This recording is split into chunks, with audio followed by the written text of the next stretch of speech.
জীবনে কিছু করতে না পারলে অন্তত এই সময়ে কিছু বলেন। 4টা কাজ মনে রাখবেন: 1 5 ওয়াক্ত সালাত, 2 হালাল রুজি, 3 কোরআন তেলাওয়াত, 4 আড্ডা পিটা জীবনের জন্য হারাম, চিরদিনের জন্য হারাম। 2 জন যেখানে বসে আছে সেখানে বসবেন না। যদিও আজকে আব্দুর রহিমের বক্তব্যের পরে আমাদের বক্তব্য চলে না, তারপরে আমি যেহেতু এসেছি, কেমনে ফিরে যাই এটা একটা কেমন কেমন লাগে, তাই আমি আপনাদের সামনে দাঁড়িয়ে আছি। নাহলে আমিও চাচ্ছিলাম যে যা হয়েছে হয়েছে, সালাম দিয়ে চলে যাই। আব্দুল্লাহ কি বলেছে আমি তখন শুনিনি।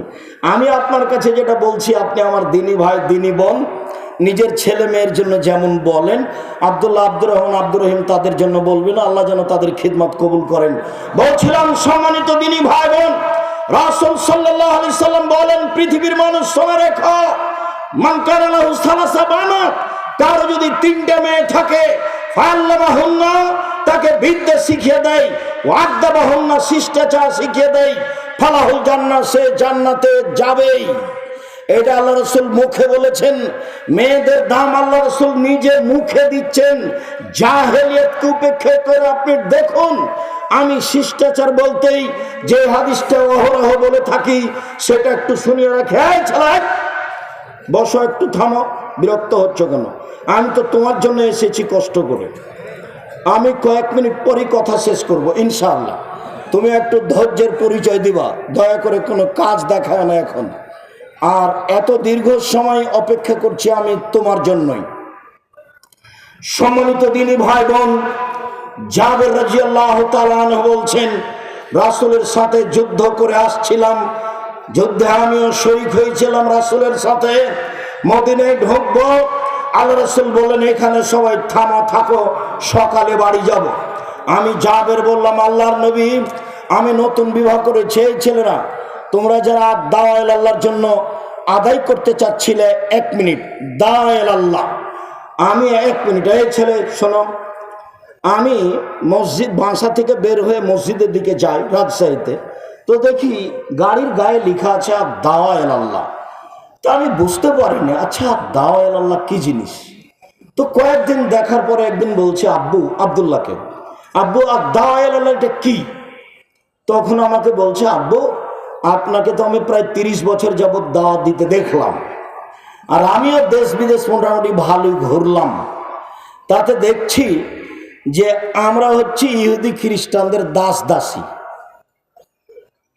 নইলে আমরা যারা বাংলাদেশি ইঞ্জিনিয়ার তারা হলাম পদ্মা সেতুর লেবার, আর ওরা হলো পরিচালক, টাকা আমাদের, সব কিছু ওদের।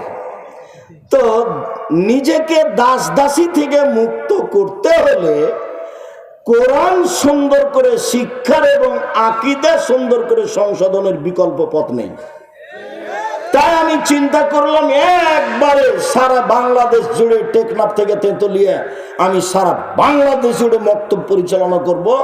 সে উদ্দেশ্যে জামিয়া সালাফের একটা শাখার নাম দিয়েছি দাওয়াত আল্লাহ। আল্লাহর পথে দাওয়াত, মসজিদ ভিত্তিক শিক্ষা কার্যক্রম, দাওয়াতি কার্যক্রম মসজিদ ভিত্তিক চলবে। আপাতত 450 মসজিদ চালু আছে জামিয়া সালাফের পক্ষ থেকে। সাথে সাথে সারা দেশ থেকে মসজিদের ইমামেরা ফ্রি যাবে, ফ্রি খাবে, ফ্রি আসবে, ফ্রি বই পাবে আব্দুল্লাহর লেখা এই সিলেবাসের উপরে। এটা চালু করেছে। আপনি প্রশিক্ষণে যাবেন, খুব উচ্চমানের শিক্ষক রাখা আছে প্রশিক্ষণের জন্য, অনেক টাকা বেতন দিয়ে। আপনি ফ্রি যাবেন, ফ্রি থাকবেন, ফ্রি আসবেন। একমাত্র আপনার মসজিদে আকীদা, আদর্শ, কোরআন শিক্ষা কার্যক্রম বাস্তবায়ন করার জন্য জামিয়া সালাফিয়ার পক্ষ থেকে এটা একটা বড় পদক্ষেপ। আল ইতিসাম পত্রিকা 12 জন মুফতি দিয়ে দেখা হয়, 50টা প্রশ্নের উত্তর আছে। আপাতত এই দেশে এই মানের কোনো পত্রিকা নেই। আর জামিয়া সালাফের একটা বড় শাখা আল অনলাইন ইতিসাম টিভি, যেটা জামিয়া সালাফের, সেটা তো সব সময় বলি সবচেয়ে বড় প্রতিষ্ঠান বাংলাদেশে। শিক্ষা মানে, শিক্ষক গণে, আয়তনে বাংলাদেশের জামিয়া সালাফের সবচেয়ে বড় প্রতিষ্ঠান। আয়তনে রূপগঞ্জ নারায়ণগঞ্জ প্রায় 100 বিঘা জমির উপরে, জামিয়া সালাফিয়া ডাঙ্গিপাড়া প্রায় 40 বিঘা জমির উপরে, মেয়ে শাখা আপনার এতে তানোরে 60 থেকে 70 বিঘা জমির উপরে, দিনাজপুরে যেটা প্রায় 20 বিঘা জমির উপরে, আয়তনে সবচেয়ে বড়, শিক্ষক সংখ্যায় 300 জন শিক্ষক শিক্ষিকা জামিয়া সালাফায়, শিক্ষক গুণে ইন্ডিয়ান শিক্ষক, সৌদি শিক্ষক, বাংলাদেশি শিক্ষক, দামি দামি শিক্ষক, মানে তাদের বেতন লাগে 2024 পর্যন্ত 32 লক্ষ। 2025 এসে কত লাগবে তা আমার কাছে হিসাব এখনো আসেনি। এটাই হচ্ছে আপনাদের জামিয়া সালাফিয়া। এইটাকে আপনি মনে রাখবেন। শুনুন, রাসূল সাল্লাল্লাহু আলাইহি ওয়াসাল্লাম এবার জাহেলিয়াতকে লাথি মেরে মেয়েদের মর্যাদা দিতে গিয়ে বলছেন, পৃথিবীর মানুষ শুনে রেখো, ইন্নাল ইয়াহুদা কানু ইয়াজাহাদাত ফীহিম, যখন ইহুদিদের মধ্যে কোন মেয়ে ঋতুবতী হতো তখন তারা তাদেরকে বাড়ির পিছনে রেখে আসতো। ছি ছি ছি ছি ছি, ও পচে গেছে, ওর সাথে কথা বলা হবে না, ও যেন বিছানায় হাত না লাগায়, ও যেন ভাতের পাতিলে হাত না লাগায়, তাকে পিছনে রেখে দিয়েছে।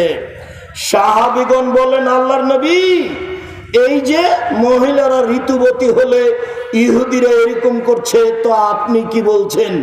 তখন আল্লাহ রাসূল বলছেন, ইসনাউ কুল্লা শাইইন ইল্লা নিকাহ, ঋতুবতী মহিলার সাথে স্ত্রী মিলন ব্যতীত যা কিছু তোমার শান্তি তৃপ্তির জন্য তাই করো।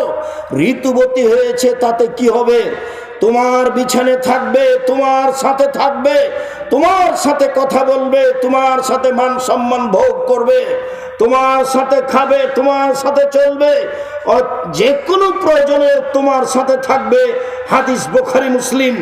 এই ঘোষণা যখন আল্লাহর নবী দিলেন তখন ইহুদিরা বলল, মাইরিদা হাদা রাজুল আইয়াদানা ফি আমরিনা কুল্লা শাইইন ইল্লা ইউখালিফানা ফি। আরে কেমন মানুষ গো মোহাম্মদ, কত খারাপ মানুষ, শুধুমাত্র আমাদের বিরোধিতা করা তার কাজ, সবটাতেও আমাদের বিরোধিতা করে, এমনকি ঋতুবতী নারী হলেও সে আমাদের বিরোধিতা করে। সে এই ঘোষণা দিয়েছে।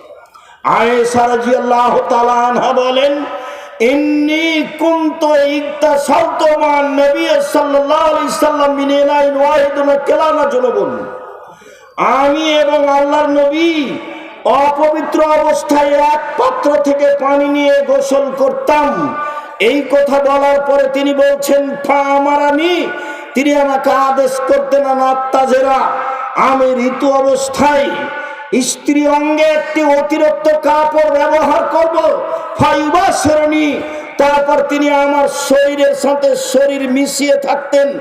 ইবাসের মানে আমার শরীরের মাঝে আর রাসূলের শরীরের মাঝে কোনো কাপড় থাকতো না। ওয়ানা হায়েস, তখন আমি ঋতুবতী।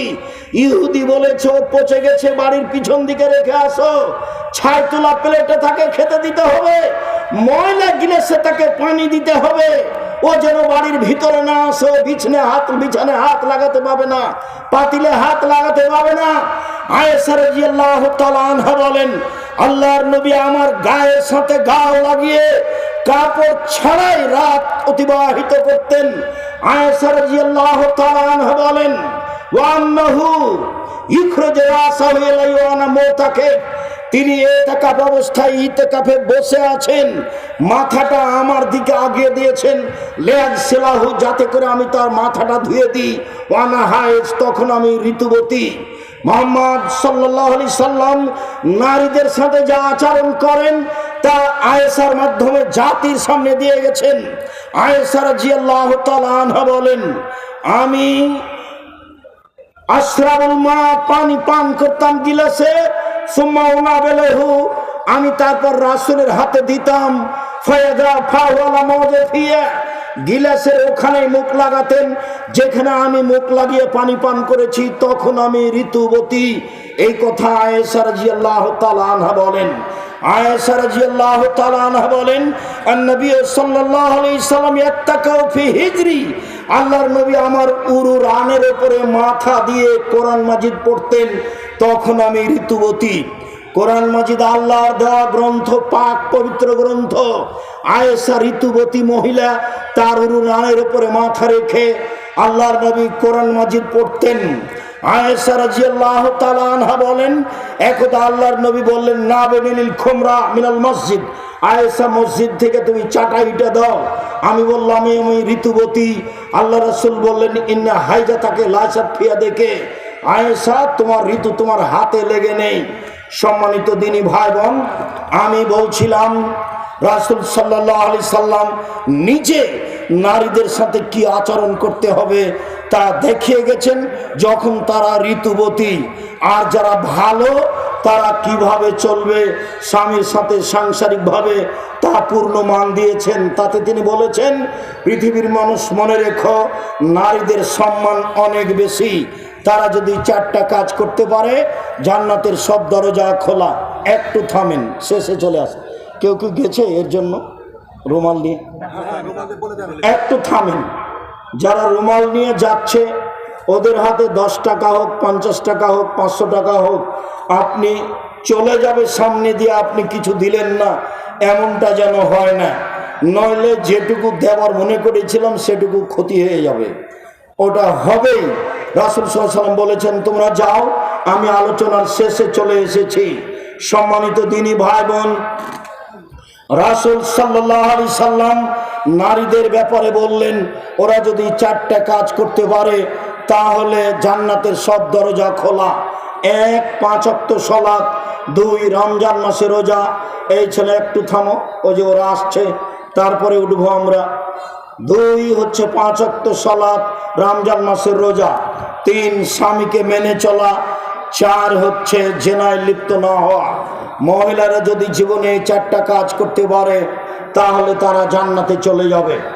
সম্মানিত দিনী ভাই বোন, যাওয়ার আগে আর একটা কথা মনে রাখবেন, কেন নির্যাতন কি তার প্রতিকার, এই বই স্টেজে আছে।